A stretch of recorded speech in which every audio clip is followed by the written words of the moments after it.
La mise en œuvre du projet de société du président Denis Sassou Nguesso, accélérant la marche vers le développement, devenu le programme du gouvernement, apporte déjà les transformations majeures pour désenclaver les localités de l'arrière-pays. Ce vendredi 17 juillet 2026, le tour échoit aux populations du département du Congo au Bangui d'accueillir le président Denis Sassou Nguesso à l'occasion de la mise en service du réseau électrique de la communauté urbaine de Mosaka. Cette dynamique nationale d'électrification rurale suscite la joie des populations d'une étape à une autre. Sortir de l'obscurité est un véritable soulagement historique pour Mosaka. Ici, le chef de l'État est accueilli avec honneurs militaires et civils. Après les honneurs militaires des troupes de la garnison de Mosaka, le président de la République, Denis Sassou Nguesso, est salué par les officiels invités pour donner un coup d'éclat à la présente cérémonie.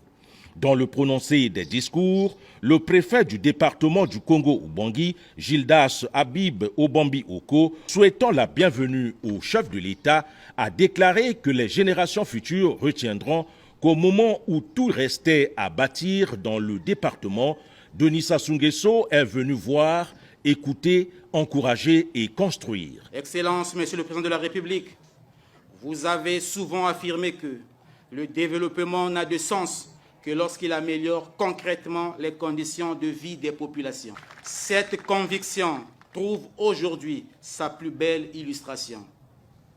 L'électrification de la ville de Mosaka n'est pas simplement l'allumage de lampadaires, c'est l'allumage de l'espérance. C'est la lumière qui entre dans les écoles, dans les centres de santé, dans les foyers, dans les ateliers des artisans, dans les commerces, dans les rêves de notre jeunesse. Cette lumière annonce une nouvelle époque. Elle proclame que Mosaka n'est plus au seuil du développement. Elle y entre résolument. Le délégué général aux grands travaux, Oscar Otoka, a quant à lui décrit le tracé de la ligne électrique Oyo-Mosaka sur près de 100 km avec ses 341 pylônes en milieu hostile. Prenons son départ depuis le poste existant à Oyo. La ligne électrique longe la route Oyo-Chikapika, puis prend la direction des villages Obesi et Bokombo. Ensuite, poursuit un chemin critique à équilibre recherché à cheval des lacs Ibeya à l'est et Mbanja à l'ouest, avant de déboucher sur le fleuve Congo jusqu'à traverser le canal de Sengolo et Mosaka, ici au site où nous sommes. Il est donc évident que pour couvrir ce linéaire de près de 100 km de tracé de la ligne électrique Oyo-Mosaka, l'entreprise Valiant Power a fait preuve de résilience forgée dans le feu de la diversité de l'environnement et de prouesse face au caractère titanesque des travaux.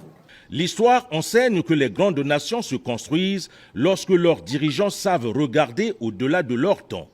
La présence du président Denis Sassou Nguesso à Mosaka est donc l'engagement d'une promesse qui est tenue. C'est aussi un message que le chef de l'État adresse aux Congolais qu'aucun espace territorial n'est trop éloigné pour la République.